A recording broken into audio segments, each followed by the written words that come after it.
Y Cabo Santos fue expulsado del ejército por firmar un manifiesto en contra de los militares franquistas, que él sabía que existían, y los militares franquistas también. En cambio, cuando los militares franquistas empiezan a gritar que son franquistas y que hay que fusilar a media España, parece que no les pasa nada. Parece que en el fondo el Ministerio de Defensa debe pensar que si castiga a militares de izquierda, el grueso del ejército se le agradece, mientras que si castigara a militares golpistas, el ejército se resentiría y le pasaría factura a la ministra. No es una buena señal, porque yo no me creo que el grueso de los militares en España sean de extrema derecha. Claro que ha crecido con Vox ese sentimiento de odio, ajeno a unas fuerzas armadas democráticas, se nota cuando se estudia el voto en determinadas zonas donde viven militares. Pero una mayoría, no. El problema es que si das por hecho que son mayoritarios, estás acorralando a los demócratas, es decir, te estás equivocando de cabo a rabo. Es decir, es una profecía autocumplida. Además, si fuera así, habría que cambiar desde ya el currículum de las academias militares y meter más estudio de la Constitución, y más estudio de la democracia, y más estudio de los derechos humanos. Cuando se planteó tarde y mal por el PSOE indultar a los militares de la Unión Militar Democrática, digo mal porque se tardó muchísimo, los militares franquistas que mandaban en el ejército dijeron que entonces también había que indultar a los que dieron el golpe del 23F del 81, a los Tejero y a los Armada. Esa es la mentalidad de esos militares que ahora mandan misivas al rey, a ver si le echan una mano a los de Vox, a los del PP y de Ciudadanos, que desde su punto de vista son una calamidad, que no sirven ni para ganar las elecciones, ni para tumbar un gobierno que tiene de vicepresidente a un tipo con coleta y que es de izquierdas. Es verdad que tanta bandera por todos lados les debe recordar a estos militares a la España de 1939, recién terminada la guerra, donde tenían que hacer olvidar la bandera republicana, en cuyo nombre se habían levantado los militares, para parecer menos traidores. Y había banderas en los estancos, y en el tranvía, y en el cine, y hasta en los burdeles. Ha costado mucho democratizar a unos cuerpos y fuerzas de seguridad del Estado que se acostaron franquistas y se levantaron demócratas. Pero el ejército en España fue capaz de cambiar. ETA les asesinaba con alevosía para buscar que dieran precisamente un golpe de Estado y así justificar después su lucha armada diciendo ¿no veis cómo son franquistas? Pero el ejército no se levantó, salvo unos cuantos, con Tejero, con Armada, con Milás del Bosch. ¿Lo hubieran hecho todos si el rey Juan Carlos, que estaba en el ajo, lo hubiera mandado esa noche? Pues seguramente muchos se habrían lanzado a esa locura, pero otros muchos no, y otra vez a tiros. Pero triunfó el sentido común. Ese sentido común que ha perdido Vox y esos militares de opereta, y además cobardes, que cuando les pillan dicen yo no he sido, me han robado el teléfono móvil. Militares traidores a la patria y cobardes. Creo que nunca se han merecido el sueldo. Y sobre todo no se merecen manchar el nombre del Ejército de España, porque el Ejército de España no les pertenece a ellos, les pertenece a los españoles. Y sobre todo nos enorgullecemos cuando cumplen la Constitución. Bienvenidos a la frontera, desobedientes.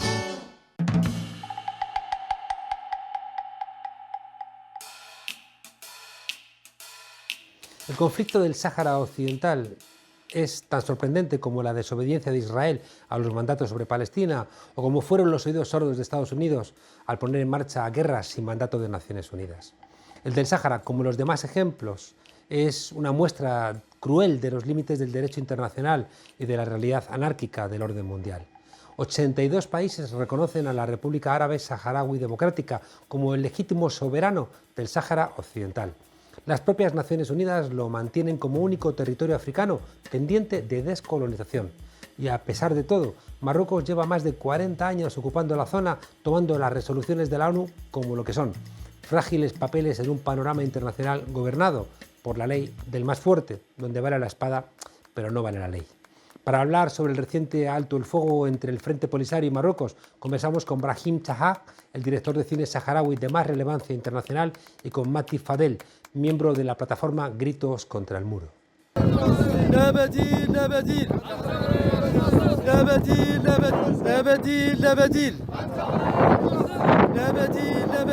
Guéret es una brecha ilegal que abrió el ejército marroquí en el 2001 para pasar de lo que son los territorios ocupados del Sáhara Occidental a Mauritania. El día 21 de octubre, un grupo de la sociedad civil se pusieron en la brecha ilegal del Guéret, manifestándose pacíficamente y pidiendo la comunidad internacional el cierre de ilegal brecha que Marruecos usa para saquear los recursos del Sáhara Occidental. Que es lo que hace Marruecos desde el 2001 hasta la actualidad. Millones de camiones han empezado obligado a pasar por este punto hacia el sur cargados de los recursos naturales saharauis y mercancías desde los territorios. La ocupación marroquí en sí quiere tener el Guerguerat porque es su única vía de escape, dado que desde su territorio no tendría ninguna salida terrestre a los países vecinos de la zona. En octubre de este año, después de más de 30 años esperando un referéndum de autodeterminación, los saharauis se cansaron de que nadie les hiciera caso y se plantaron en la brecha del Guerguerat para denunciar una carretera ilegal que Marruecos utiliza como paso de mercancías hacia el resto de África. Un grupo de civiles saharauis se manifestaron pacíficamente en la zona el pasado 21 de octubre y, claro, bloquearon lo que es la carretera. Y como todos saben, fue atacado por el ejército de ocupación marroquí el pasado 13 de noviembre, lo que en sí supone una grave violación al alto al fuego firmado entre las dos partes en 1991. Han desalojado de ahí a una población civil incendiando las jaimas y el Ejército de Liberación Saharaui se ha visto obligado, en realidad, a responder para salvaguardar la protección de esas personas que se estaban manifestando ahí. El 13 de noviembre el reino marroquí utilizó al ejército para disolver la manifestación, provocando así el cese del alto el fuego entre el Frente Polisario y Marruecos, que se había firmado en 1991. Cuando se comunicó que se ha roto el alto el fuego, toda, y no estoy exagerando, toda la población salió a festejarlo. Desgraciadamente el pueblo saharaui lleva más de 45 años a la espera de una justicia por parte de la comunidad internacional, por parte de la ONU, cosa que no pasó. Por lo tanto, nadie nos puede pedir algo ahora. La lucha armada nunca ha sido el fin del pueblo saharaui. Somos un pueblo pacífico que ama la paz, amamos la libertad, pero también añoramos nuestra tierra. Llevamos 45 años esperando una solución y si hemos vuelto a la guerra es porque no nos han dejado otra opción ni otra vía, porque ¿qué ha hecho la MINURSO, la ONU y la MINURSO en todos estos años? No hacen nada. O sea, ya te digo que en sí los saharauis hemos vivido la guerra, la conocemos, sabemos sus consecuencias, pero hay algo que tiene que quedar claro y es que nosotros no queremos vivir eternamente en unos campamentos de refugiados. Hemos vivido ahí como algo temporal, pero nuestro objetivo principal es vivir en un Sahara libre. Nací refugiada y sigo siendo refugiada. Soy madre de 2 niños y sigo siendo refugiada. Mi estatus no ha cambiado en todo este tiempo. Entonces, yo no quiero morir tampoco siendo refugiada. Y si la vuelta a las armas es la única vía que nos han dejado, pues algo debe de haber hecho mal la comunidad internacional para que todo un pueblo vea que su única opción es volver a la lucha armada. Lejos de lamentarse por el alto el fuego, la mayor parte de la población saharaui abrazó la vuelta a la lucha armada, actitud que causó sorpresa en varios sectores de la comunidad internacional, pues no entendían la frustración que lleva sufriendo este pueblo desde hace más de 4 décadas y para los cuales nunca ha existido una verdadera paz. Es una vergüenza que España, siendo para las Naciones Unidas la fuerza administrativa del territorio del Sáhara Occidental ocupado actualmente por Marruecos, siga sin pronunciarse y siga mirando hacia el otro lado. Creo que es el momento de dejar de tomarnos el pelo y hacer ese tipo de publicaciones en Twitter de apoyo que no necesitamos y que no nos hacen falta y que no nos apoyan, que lo sepan, cuando está en sus manos reconocer su deber político y decir simplemente la verdad. España debe ya sencillamente cumplir con su deber como potencia administradora del territorio, cuya descolonización todavía espera un referéndum de autodeterminación del pueblo saharaui. La chapuza que hicieron con los acuerdos tripartitos de Madrid, declarados más tarde por la ONU ilegales, es lo que ha dado origen a todo este conflicto, a todo el sufrimiento del pueblo saharaui durante estos 45 años, y a que a día de hoy se siga hablando de que somos la última colonia de África. La responsabilidad histórica de España hacia ese conflicto es innegable, porque España dirigía el protectorado del Sáhara Occidental desde 1934 hasta 1975, año en el que se firmaron los acuerdos tripartitos de Madrid, que cedían la soberanía de esta región a Marruecos y Mauritania a cambio de 25 años de beneficios comerciales en la zona. Marruecos aprovechó la debilidad del traspaso de poderes entre Franco y el rey Juan Carlos, y el rey Juan Carlos no se puede decir que tuvo su actuación más valiente. Nadie nos está apoyando, nadie nos ha dado nada, ni siquiera queremos que nos den algo. Por lo tanto, si el mundo no nos escuchó, que el pueblo saharaui llegará al día que se agotará su paciencia, que sus hijos ya no podrán aguantar la mentira de la paz y la mentira de las Naciones Unidas. Y ha llegado el momento, desgraciadamente.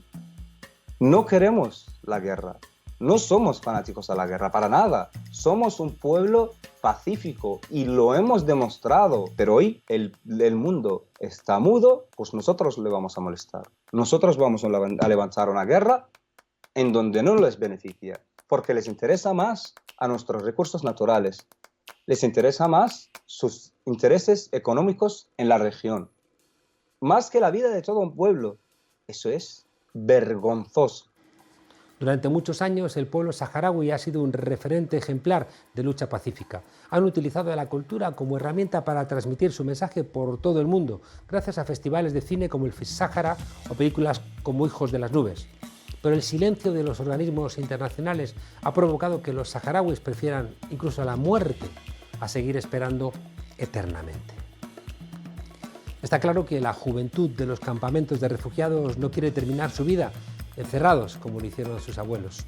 Quizá este golpe sobre la mesa sea la última oportunidad para que la comunidad internacional reaccione y evite un genocidio en el Sáhara Occidental. Y no será porque no se ha avisado con tiempo. Quiero hacer un llamamiento, vuelvo a reiterar que quizás sea el último llamamiento que haría a la comunidad internacional. Basta ya de mirar al otro lado. El pueblo saharaui es un pueblo pacífico, pero que desgraciadamente no ha conseguido que el mundo sea justo con él. Queríamos el referéndum, pero hoy en día ya no queremos un referéndum. Queremos la independencia total y absoluta de todo el territorio del Sáhara Occidental. Ojalá que el actual gobierno progresista haga honor realmente a su nombre y cumpla con lo que ha prometido. Es que además yo creo que España tiene muchísimo que ganar con un Sáhara libre, soberano, estable, porque los lazos históricos que nos unen son muchísimo más fuertes y duraderos que la relación de chantaje por la que apuesta el reino marroquí. Creo que realmente a España le beneficia tener un país amigo de verdad, no un país chantajista, que hoy soy tu amigo, mañana soy tu enemigo, y cuando no me conviene te pisoteo, que eso es lo que realmente hace Marruecos con la política española en general.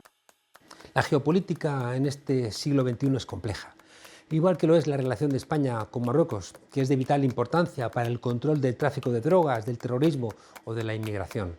La otra cara de la agresión de Marruecos al Sáhara es la apertura de canales para que lleguen más inmigrantes a las Islas Canarias, como una forma de presión que se pueden permitir los países que no son democráticos sobre los países que responden a los criterios del Estado de Derecho.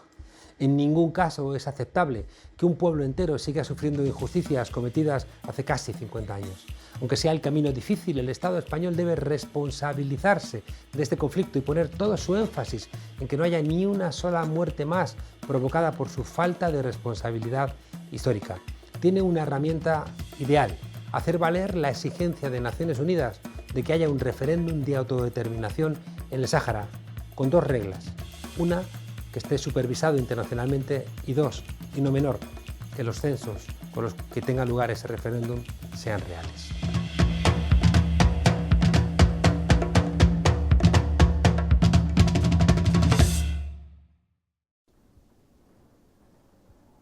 Hoy, como siempre, serenamente y mirándoos de frente, os digo que la corrupción es un cáncer que no podemos tolerar.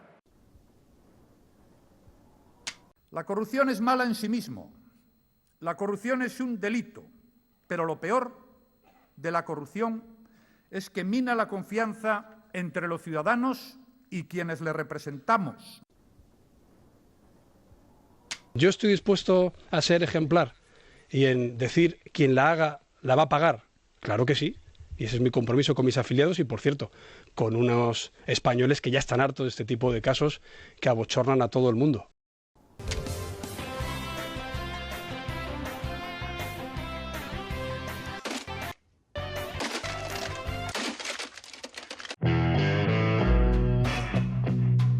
¡España se rompe! ¿Cuántas veces no habremos escuchado a la derecha lanzar este grito de guerra? Pero es mentira. Porque hasta que llegaron los Borbones, que son una dinastía francesa y centralista que nunca ha entendido nuestro país, la península ibérica era un sitio plural, Que se lo digan a Napoleón, que no sabía cómo demonios enfrentar a gente organizada por juntas en todos los rincones del territorio que quería invadir en 1808. Esa idea de España se rompe es relativamente nueva y sobre todo es muy simple. Son tan monolíticos en su concepción de España que de haber vivido en los tiempos de los reyes católicos hubieran pedido a Torquemada que le aplicara el artículo 155 a Fernando el Católico, o quizá hasta que le mandaran a la pira por hereje, porque católico seguramente no les parecía. ¿Qué es eso de que cada uno tenga sus fueros, sus instituciones, cortes, diputaciones del general, la Generalitat, el Justicia de Aragón, y encima una lengua propia? ¡Ay, si don Pelayo levantara la cabeza! Puedo imaginarme a Santiago Abascal en esa época gritando «Con Recesvinto vivíamos mejor».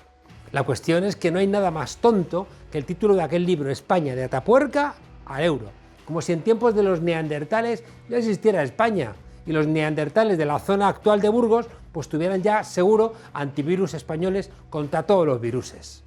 El mapa de España es como la iguana de Darwin, algo en constante evolución, aunque uno mira a los de Vox y dice evolución, poquita. Si uno viaja a la España prerromana se dará cuenta de que eso de Teruel existe no es algo que haya inventado Tomás Guitarte hace nada, un par de días. ¿Nos imaginamos una pandemia en aquellos tiempos? ¿De qué le iba a decir un turdetano a un cántabro cuánta gente se podía reunir en su choza ni a qué hora se fijaba el toque de queda en el Castro? Cada mochuelo en su olivo, que diría un carpetano, faltaría más. Los legionarios del florido Pensil, los nostálgicos de un Espartero o de un Pavía, eso sí, con caballo incluido, todos que nos tengan que meter en vereda. Los que ocultan su ignorancia histórica bajo banderas rojigualdas de 24 metros cuadrados obvian que España nunca ha sido una, y a las pruebas me remito. Advertimos que los mapas que van a ver a continuación podrán herir las mentes más reaccionarias. En este mapa que tenemos aquí al lado podemos observar cómo era España en 1850, tiempos de Isabel II, la abuela del bisabuelo de nuestro Felipe VI. En 1833, Javier de Burgos se había inventado las provincias, una cosa inventada por supuesto en un despacho al margen de la historia para controlar desde el centro todo el territorio. ¿Bases históricas para las provincias? Pues las justitas, y el que no encajara, que se jodiera. Así tenemos la España puramente constitucional que incluía a las 34 provincias de los antiguos reinos de Castilla y León. 34 provincias iguales en todos los aspectos, económicos, judiciales, militares, civiles. Lo que hoy serían las comunidades autónomas de Galicia, Asturias, Cantabria, La Rioja, Castilla y León, Castilla-La Mancha, Extremadura, Madrid, Andalucía y Murcia. Por supuesto, a esta España puramente constitucional habría que añadir Canarias, Ceuta y Melilla. En el norte, la España foral, el Reino de Navarra y las provincias vascas, Vizcaya, Guipúzcoa y Álava. Territorios que gozaban de unos fueros propios, que se remontan a antes de la Edad Media y que no perdieron en la Guerra de Sucesión cuando vinieron los Borbones a sustituir a los Austrias, porque apoyaron estas provincias al que ganó, a diferencia de los catalanes, que en 1714 se preguntaron, si hubiéramos apoyado a los otros. Los diferentes reyes o señores de Isabel de Castilla y Isabel II, pasando por Carlos I o Felipe II, fueron reconociendo a los territorios históricos vascos sus derechos de zona franca, exenta de impuestos a la corona castellana, la liberación del ejercicio de las armas, salvo que fuera en defensa de su propio territorio, y el respeto a su libre organización interna. Esos fueros se mantuvieron a la finalización de la Primera Guerra Carlista, gracias a la Ley de Confirmación del 25 de octubre de 1839. Una jurisdicción exclusiva que explica lo que hoy conocemos como el Concierto Vasco y el régimen foral navarro. Y al este, la España incorporada o asimilada, que comprendía las 11 provincias de la Corona de Aragón, todavía diferentes en el modo de contribuir y en algunos puntos del derecho privado. ¿Y en qué derecho se basó Felipe V para quitarle todos los comportamientos tradicionales a los aragoneses? Pues en una cosa muy sencillita, el derecho de conquista. En fin, aparte de eso, el derecho aragonés, que era diferente absolutamente al resto por su origen histórico. El aragonés provenía del godo, mientras que el resto de España copió en sus legislaciones el derecho romano. Así que los visigodos son más los otros que los unos. Vaya lío.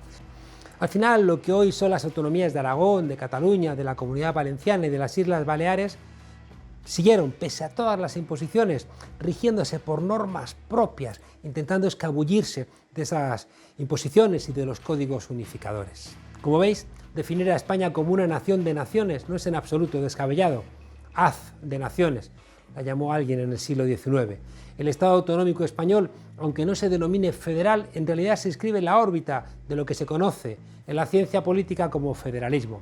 Pero nació con trampa, porque buscaba sobre todo que Cataluña, Galicia y el País Vasco no fueran las tres únicas naciones dentro de España. Fue aquello del café para todos. Deberíamos asumir con absoluta normalidad el hecho de que España es un país complejo, plural, plurinacional. Aceptar que en un Estado pueden compartirse distintas identidades nacionales. La historia y el mapa, como veis, lo tiene claro. Las constituciones, como los mapas, pueden cambiar a lo largo de la historia. No pasa nada. El problema son los que trazan fronteras al margen de los intereses de los que viven en los territorios y de la voluntad de los que viven en los territorios.